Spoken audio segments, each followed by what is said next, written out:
자, 반갑습니다. 예, 저는 소방단계의 이근상 교수입니다. 오늘 이 시간에 또 제가 강의를 해드릴 건요, 학과 특채 학생들의 소방 관계복귀입니다. 사실은 뭐 크게 이야기할 만한 분석 내용이 별로 없습니다.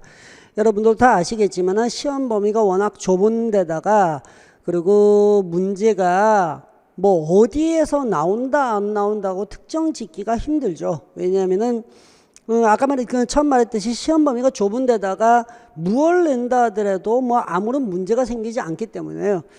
근데 이게 뭐 또 따로 제가 이렇게 강좌를 만들어둔 이유 중에 하나는요, 변명 아닌 변명을 좀 드리는 거죠. 예.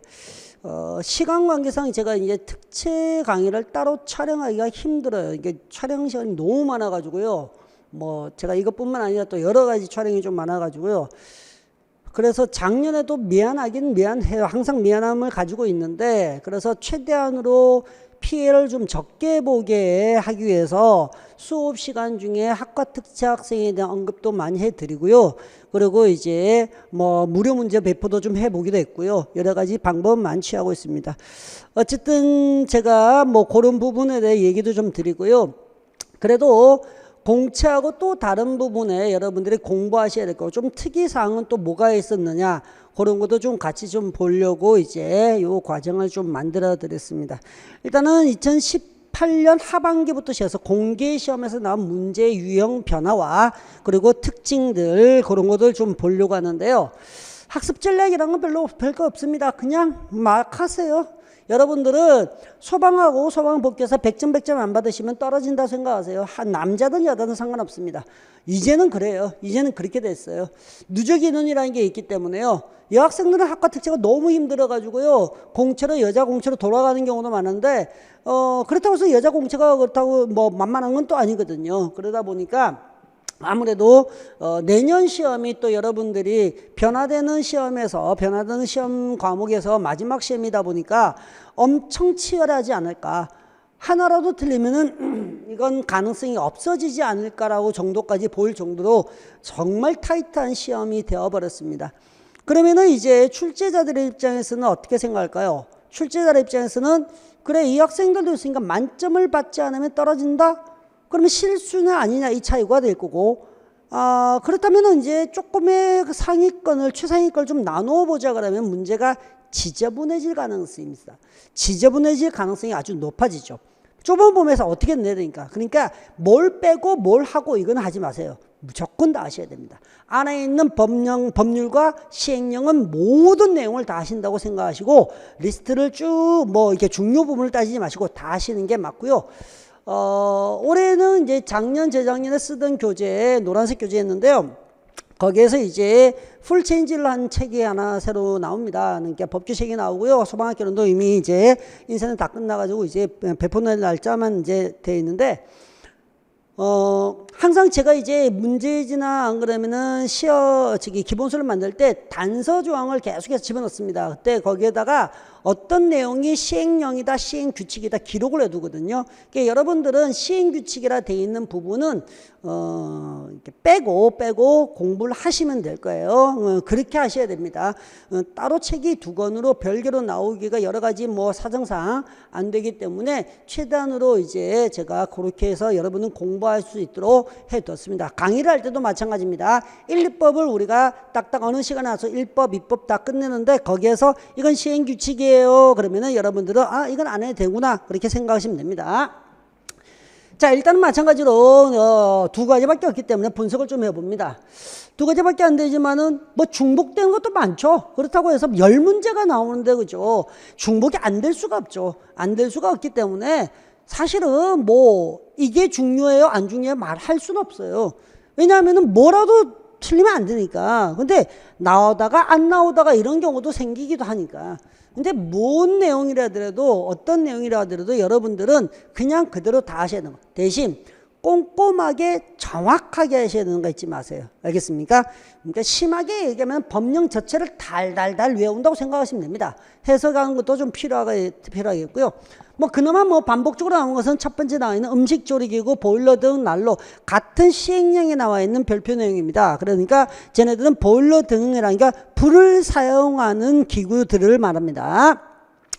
그리고 뭐 소방 지원활동, 생활안전활동 여전히 많이 나오고요. 저 위에 있는 19년도 소방력 등의 기준이라는 것은 행정안전부령으로 정해지느냐, 따로 법률로 정해지느냐, 대통령령으로 정해지느냐, 이것까지도 물어봤던 경우가 있습니다. 안전교육사에 대한 얘기가 안전교육사가 어디에 배치해야 되고 몇 명을 배치하느냐 이런 정도가 되어 있는데요. 이 이후로는 안전교육사 시험을 칠 수 있는 자격요건, 뭐 안 그러면 시험 출제위원 이런 것도 나올 수 있습니다.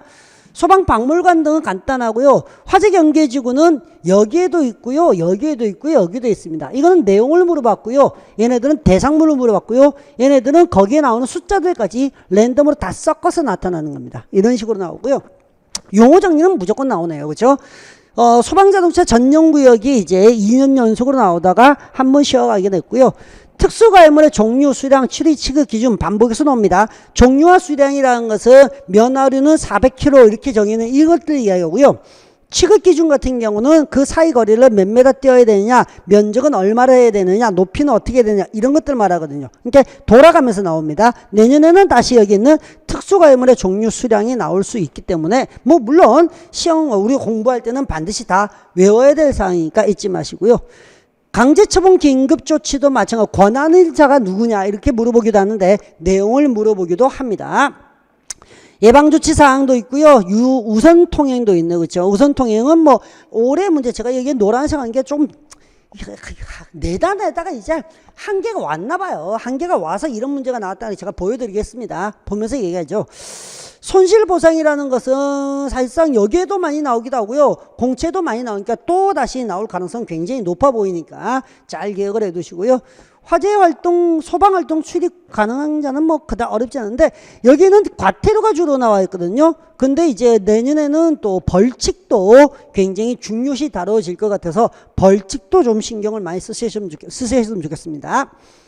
국고보조 대상하고 소방력의 동원 같은 경우가 있고요. 이렇게 나눠봐야 별 의미가 없어요. 사실은 학과특채 여러분들한테 이거를 뭐 경향을 얘기하고 이게 의미가 아니라 문제에서 굉장히 특이하게 발전한 거 요거 한 4-5문제 정도만 해볼 거거든요. 그거 위주로 좀 볼 거고요. 역시는 이제 소방시설법이 문제죠. 할 분량은 많은데 그래도 여전히 나오는 것들이 계속 나오고요. 그리고 약간 지엽적이라는 게 또 나올 가능성이 있습니다. 왜냐면은 예전에는 여기에서 지하구의 정의나 이런 것들도 지금도 물어보고 저번에도 물어보긴 했는데 여기에 있는 물분무 등이 대상물이라는 게 올해는 공채 쪽으로 넘어서 단독경보용 감지기 대상물이 넘어갔거든요. 다시 돌아와요. 다시 도는 게 스프링클러든 물분무 등 뭐든 얘는 또 나온단 말이에요. 근데 이게 어렵단 말이에요. 외울 게 너무 많으니까. 그래도 외울 것 같다 생각하지 말고 무식하게 하셔야 된다. 무식하게. 대신 이제 여기는 임시소방시설 같은 거 생각보다 자주가 나오죠. 자주 나오고 있습니다. 어느 내용이든 지금 대부분 다 전 내용을 걸치는데 지금 앞에서 내가 노란색 2가지 정도 했고 여기에 복합 문제라고 제가 적힌 게 있습니다. 이게 굉장히 좀 특이한 형태입니다. 이게 이 특이한 형태는 그 법 안에 있는 내용을 한 문제 안에서 4가지 종류가 흩어져 있는 것을 문제를 다 물어봐요. 그래서 옳은 걸 찾아라. 옳지 않은 걸 찾아라. 이런 형태가 나오거든요. 이게 이제 문제입니다. 자, 그래서 제가 대표적인 거 한두 가지 보죠. 아주 2020년도에 특이하게 나타난 게 있어가지고요. 하다 이제 한계가 왔나 봐요, 이 사람들이. 소방기본법상 문제 보고 할게요.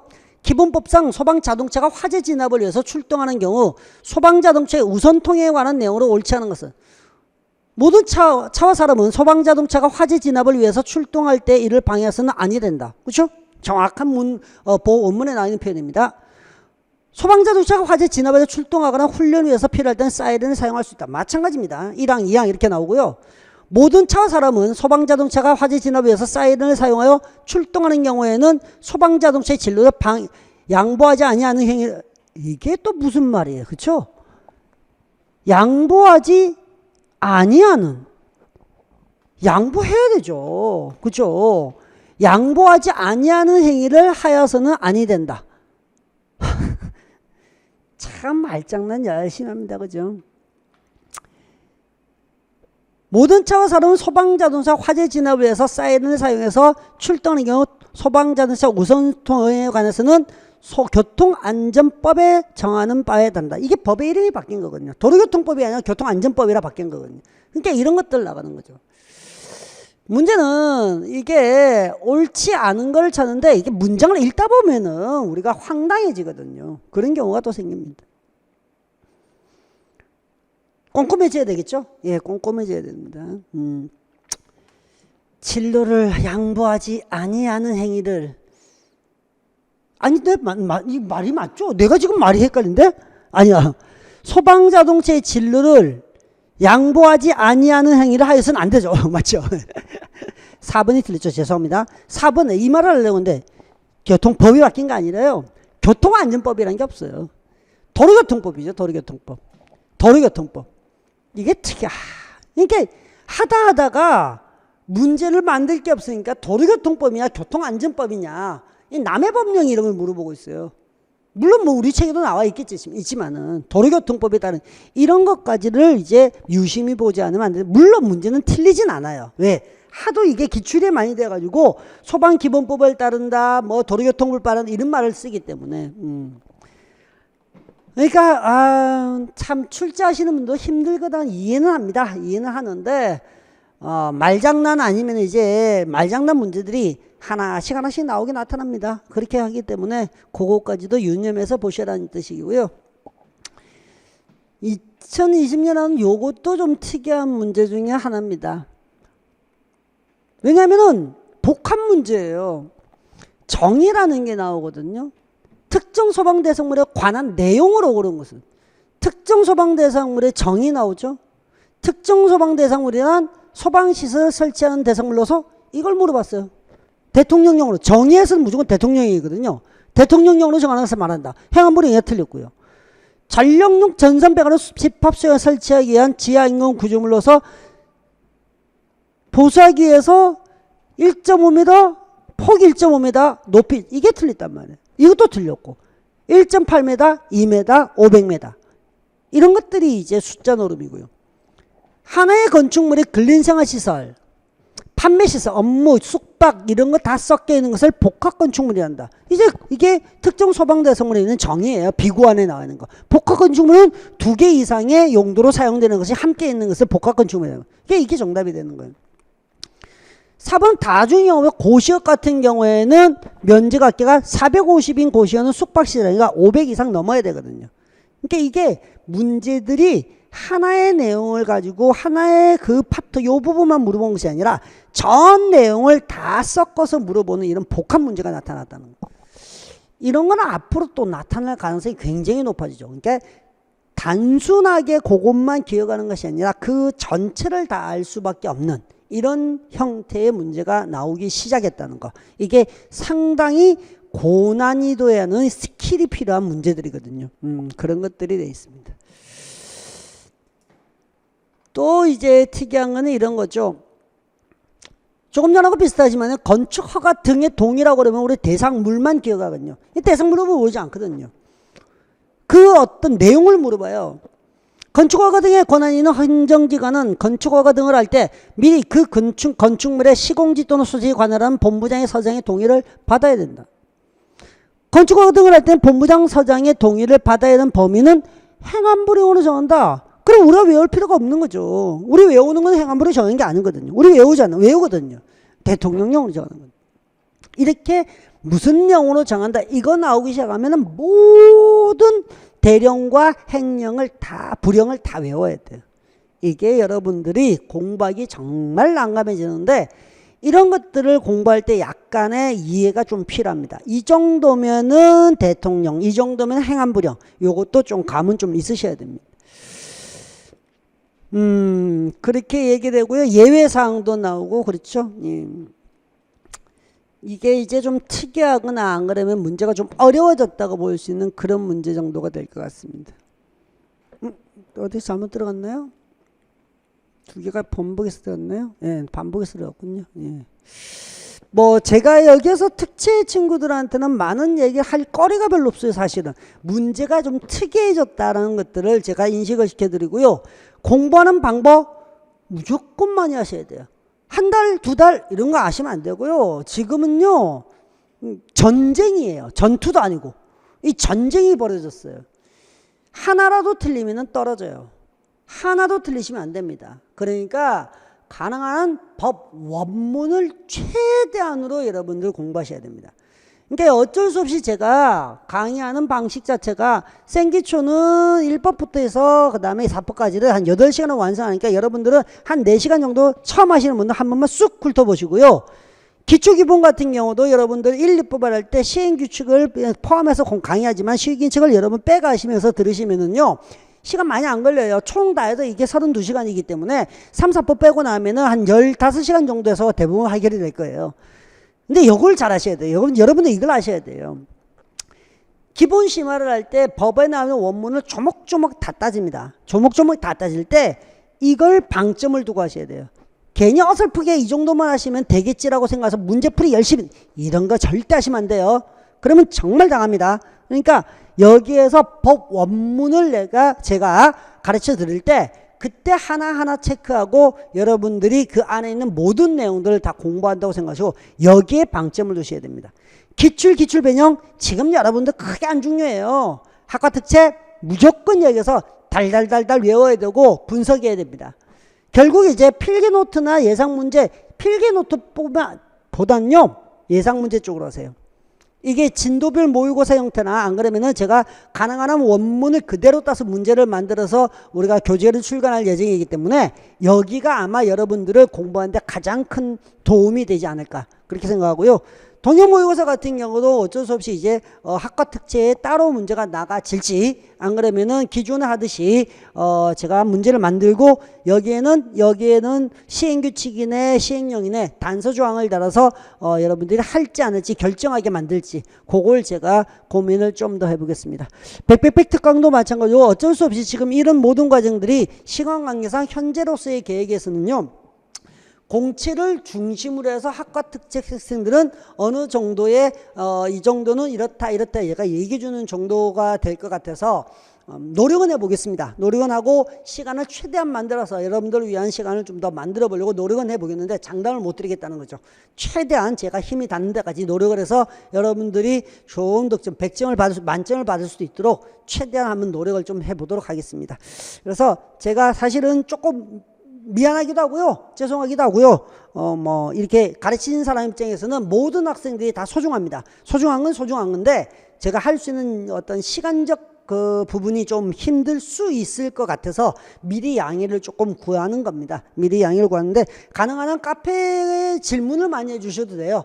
질문을 많이 해주면 질문을 통해서 여러분들이 또 부족한 거나 필요한 거 얻어가실 수 있는 그런 방법도 있으니까 카페나 다음 카페에 제 이름 치시면 나오는데 그리고 학원에 있는 제 홈페이지에도 질문글이나 이런 거 올려주시면 최대한 빨리 답변을 드려서 여러분 궁금증이나 방법들을 해결해 드리려고 노력을 하겠습니다. 그렇게 이제 좀 알아주시기 바라고요.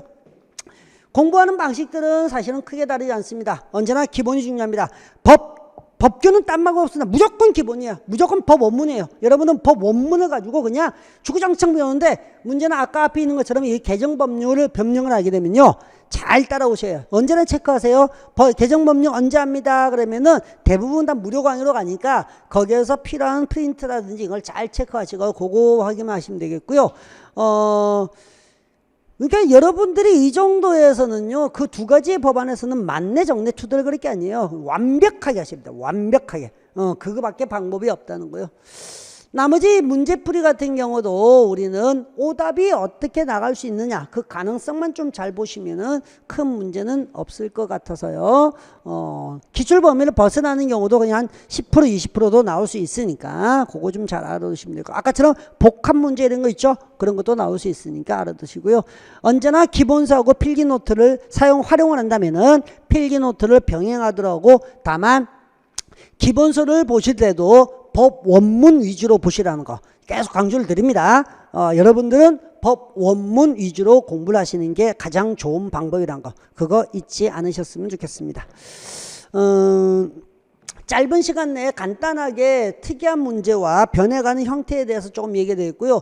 제일 앞에 보여드렸던 출제 범위나 아니면 출제가 되었던 내용들, 이게 사실은 아주 중요하게 저는 강조하지 않습니다. 그러다 보면요, 어중간한 점수 받아요. 어중간한 게 몇 점인지 알아요? 90점이에요. 어중간한 게 90점입니다. 학과 특채는요. 학과 특채는 100점이냐 95점이냐, 이게 딱 맞아요. 그러니까 여러분들 이 악물고 진짜 법을 법답게 공부한다고 생각하시고 단순하게 공부하시면 됩니다. 그렇게 해야지 고득점 받으십니다. 알겠죠? 요령 피우지 마세요. 알겠죠? 방법 없습니다. 많이 하시는 게 제일 좋습니다. 알겠죠? 자, 당부들 의식품은 다 얘기 드렸고요. 다음에 또 여러분들이 기본 강좌나 안 그러면 심화 강좌에서 만나 뵐 수 있기를 기다리겠습니다. 오늘 여기까지 하겠습니다. 수고했습니다.